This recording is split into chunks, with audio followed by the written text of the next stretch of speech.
അൻപുലത്തിലെ ശുശ്രൂഷകളെ സ്നേഹിച്ച പരിശുദ്ധ പിതാവ് ഫ്രാൻസിസ് മാർപ്പാപ്പ ഈ ലോകത്തിൽ നിന്ന് യാത്രയാകുമ്പോൾ നമുക്കെല്ലാം ഒരുപാട് വേദനയുണ്ട്. 1200ഓളം മക്കൾക്ക്, ജീവനും മരണത്തിനുമിടയിലുള്ള മക്കൾക്ക് ഭക്ഷണവുമായി കടന്നു ചെല്ലുമ്പോൾ ഫ്രാൻസിസ് മാർപ്പാപ്പയുടെ വാക്കുകൾ നൽകുന്ന ആവേശമാണ് തിരുവചന സത്യത്തെ കൂടുതൽ ജ്വലിപ്പിക്കുവാൻ ഞങ്ങൾക്ക് ഇടയായത് എന്നതാ സത്യം, പരമമായ സത്യം. പരിശുദ്ധ കുർബാന പരിപൂർണർക്കുള്ള പാരിതോഷികമല്ല, മറിച്ച് ദരിദ്രർക്കും ബലഹീനർക്കുമുള്ള ശക്തമായ ഔഷധമാണെന്ന്. പരിപാലിക്കുന്നെങ്കിൽ, നീ അപരർക്ക് വേണ്ടി മുറിയപ്പെടുന്നുണ്ടെങ്കിൽ, അപരർക്ക് വേണ്ടി മുറിയപ്പെടുന്ന നിന്നെ പരിപാലിക്കുന്ന മുറിയപ്പെടുന്ന അപ്പമാണ് പരിശുദ്ധ കുർബാനയെന്ന്.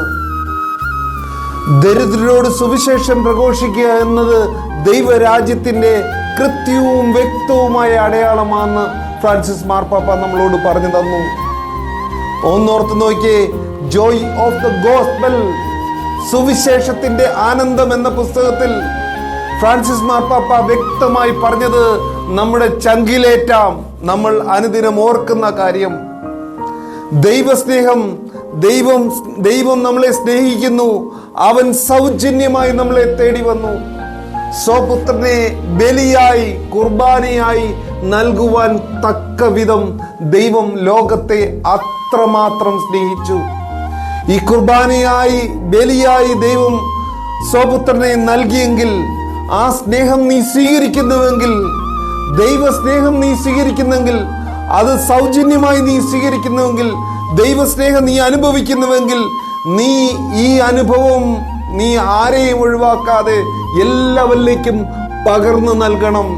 സുവിശേഷം വായിക്കുമ്പോൾ നമുക്ക് വ്യക്തമായ സൂചന കിട്ടുന്നുണ്ട്. നമ്മൾ ആരുടെ അടുത്തേക്കാണ് ആദ്യം ദൈവസ്നേഹവുമായി കടന്നു ചെല്ലേണ്ടത്? ആദ്യം ആരുടെ അടുത്തേക്കാണ് കടന്നു ചെല്ലേണ്ടത്?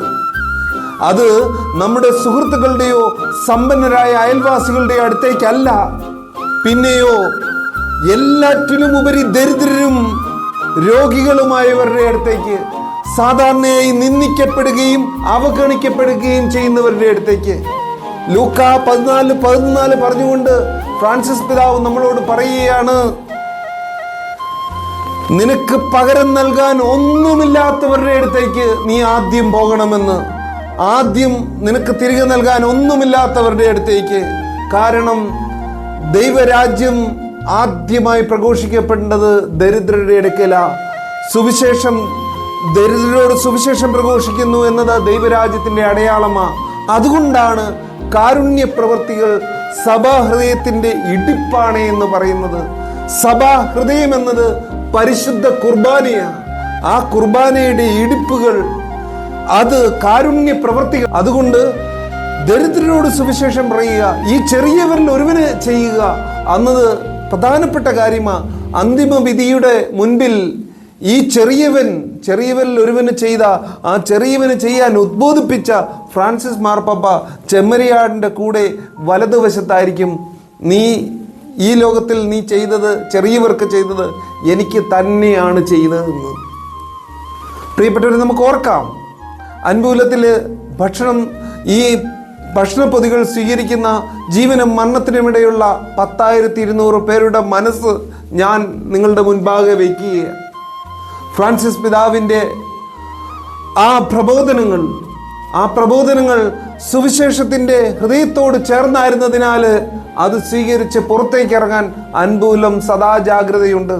നമ്മുടെ പടിവാതിൽക്കൽ ജനങ്ങൾ പട്ടിണി അനുഭവിക്കുകയും നിങ്ങൾ തന്നെ അവർക്ക് ഭക്ഷിക്കാൻ കൊടുക്കുകയും ചെയ്യുവിൻ എന്ന ദിവ്യനാഥന്റെ ആഹ്വാനം ഫ്രാൻസിസ് മാർപ്പാപ്പയിലൂടെ നമുക്ക് വീണ്ടും നമ്മുടെ കർണപുടങ്ങളിൽ കേട്ടുകൊണ്ടിരിക്കാം.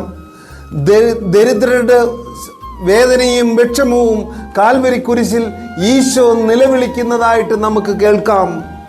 ഈശോ നിലവിളിക്കുന്നതായിട്ട് നമുക്ക് കേട്ടുകൊണ്ട് നമുക്ക് ചെറിയവരിൽ ഒരുവന് വേണ്ടിയുള്ള ശുശ്രൂഷകളെ നമുക്ക് വീണ്ടും പരസ്പരം പ്രോത്സാഹിപ്പിക്കാം. ഈ ചെറിയവനോട് പങ്കുവെച്ചുകൊണ്ട്, സുവിശേഷം പങ്കുവെച്ചുകൊണ്ട് ജീവിക്കാം. ഫ്രാൻസിസ് മാർപ്പാപ്പയ്ക്കായിട്ട് നമുക്ക് സകല വിശുദ്ധരോടും ചേർന്ന് പാപ്പായെയും വിശുദ്ധരുടെ സമൂഹത്തിൽ ചേർക്കുന്നതിനായി പ്രാർത്ഥിക്കാം. ദൈവം നമ്മളെ അനുഗ്രഹിക്കട്ടെ. ആമീൻ.